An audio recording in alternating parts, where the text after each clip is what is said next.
do. Just going for a nice little bit of fishing. How relaxing. Ah. I love this. Oh, got ourselves a fish. Alright, time to get started with the episode. Hello everybody and welcome back to another episode on the Jsocraft server. So, you might not recognize where we are, because I've been doing a bit of work here in the spawn area, as well as everyone else on the server. Everyone's kind of making their own additions to spawn to spruce it up, and I thought, you know what?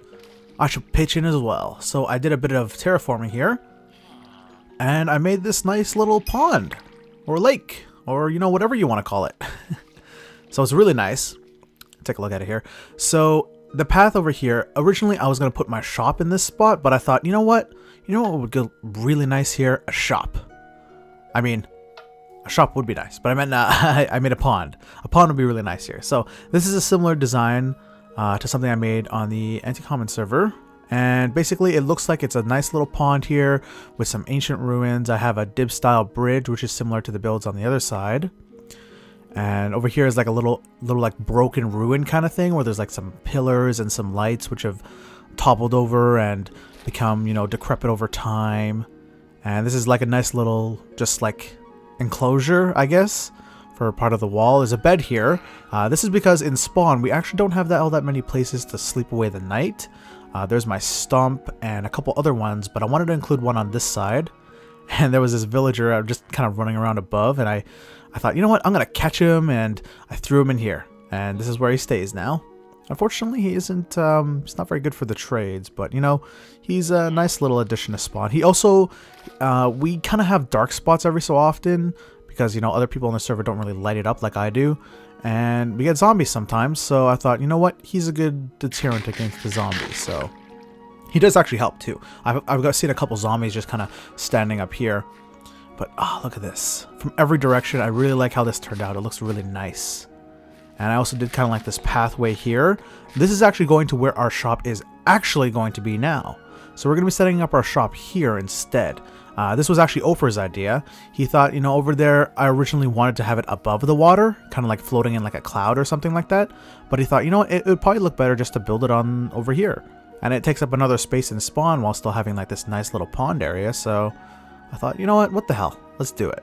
So we're going to spend the first part of today's episode actually building the shop with another little montage.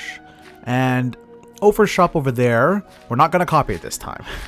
That last one was just as a little joke, a little prank against Ofer. But Ofer's shop here is kind of based off of what his house looks like. So I thought, you know what?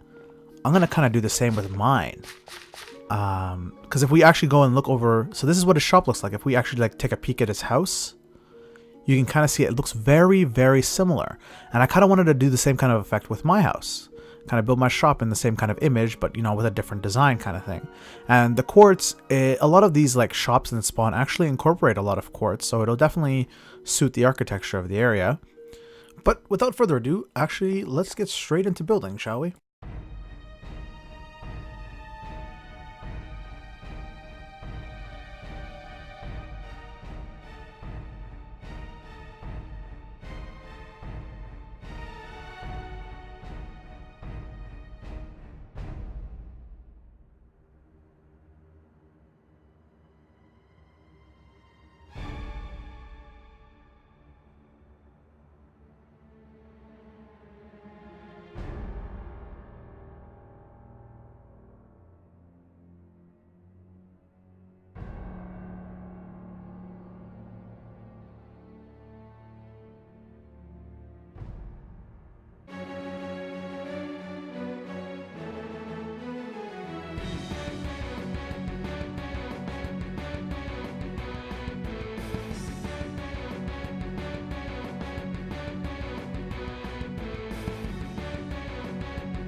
And we're done. All right. Doesn't that look good? I'm actually really happy with how this turned out. It looks really nice. Special thanks to Ofer for some ideas with the title up there. He thought to put the symbol that I put on the side of the building up above, and it came out really nice. He also did this little area here with this chair, and this is basically just like an intersection. I wanted to incorporate kind of this side as well because we have just, you know, to kind of connect it so you don't have to just go from all the way on that one far side. And it came out really, really nice. And the door is on the side for anyone who's looking for it, because Ofer couldn't find it, even though, you know, it makes perfect sense.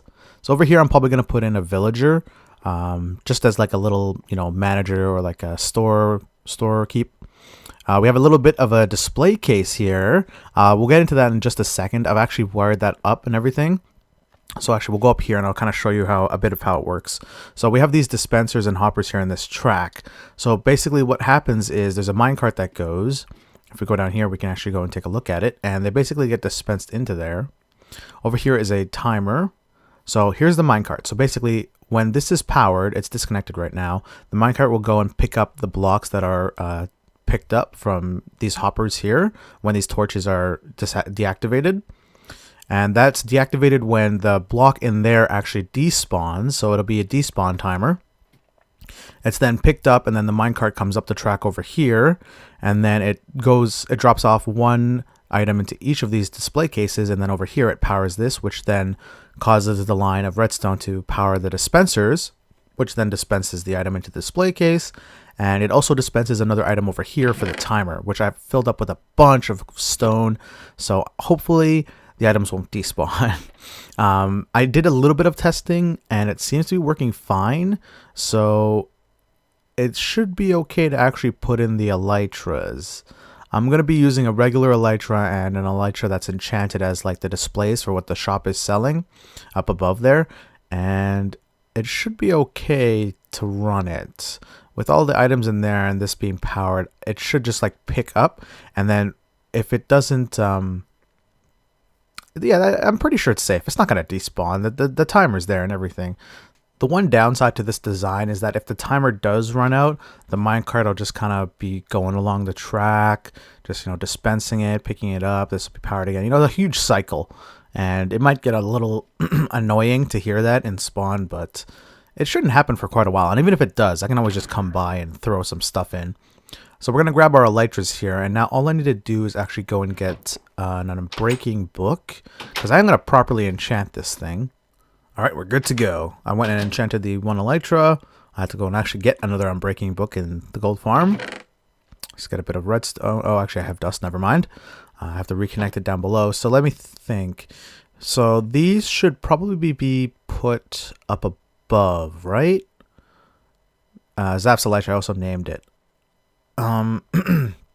Actually, no, thinking about it, it probably should go down below because it'll get picked up by the minecart and then it'll go through the whole system like that.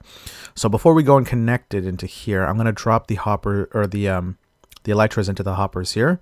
So put one in there, put one in there, and then as soon as I connect this, it should fire off. Oh, there it goes. And yep, it picked it up. All right, let's head on up and actually, oh, sounded like it went. Let's, there's the block there, the despawn timer, and the minecart is back, and it hasn't been shot off again, which is a good thing. These are now powered, locking the hoppers. So that's there. Should be good. Oh, yep, there they are, our beautiful little elytras. So this is our display case. So basically, people just kind of like walking by on the outside can kind of come and take a look. Oh, what's this? What's that over there? Oh, this is an elytra shop. It looks pretty good. I wonder how far you can see it. Oh, you can see it quite a ways. That's pretty good. All right, for our next project now, let's go and fix the iron farm. Gotta move some villagers in for Ofer, and that'll fix up this design.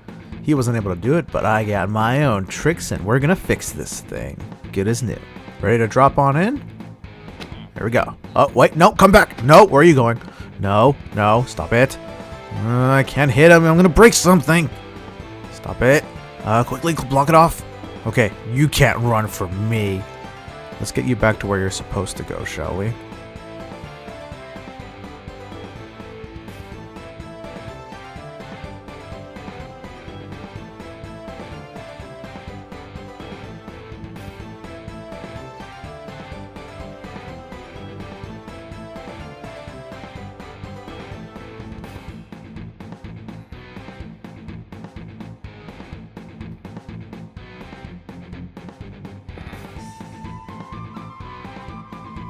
just another couple steps forward.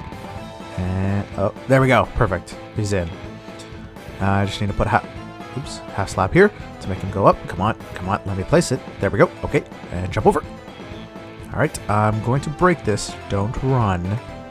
Alright, good. There we go. Okay, he's in.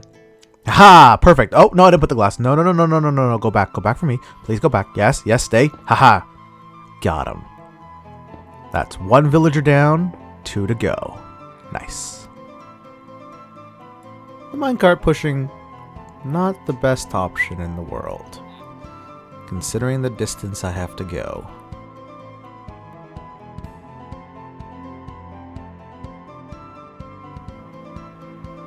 Oh, hello.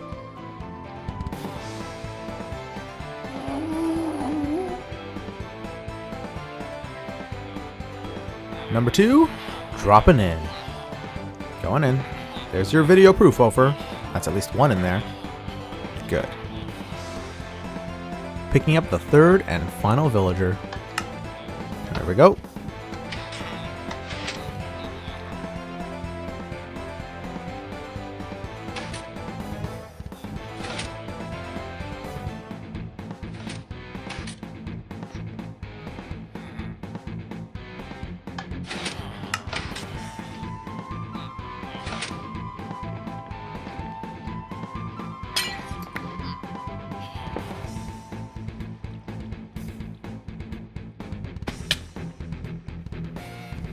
No. Where are you going? Come back here. Come back here. Just getting the last villager ready to go in. Suck it, Ofer. I did what you couldn't. Alright. Now, don't give me any trouble. Just fall into the hole. Come on. Come on. I don't want to hit you. Just a little bit more. And there we go. 2 villagers in the hole, 1 on that gold block. I need to get me my payment.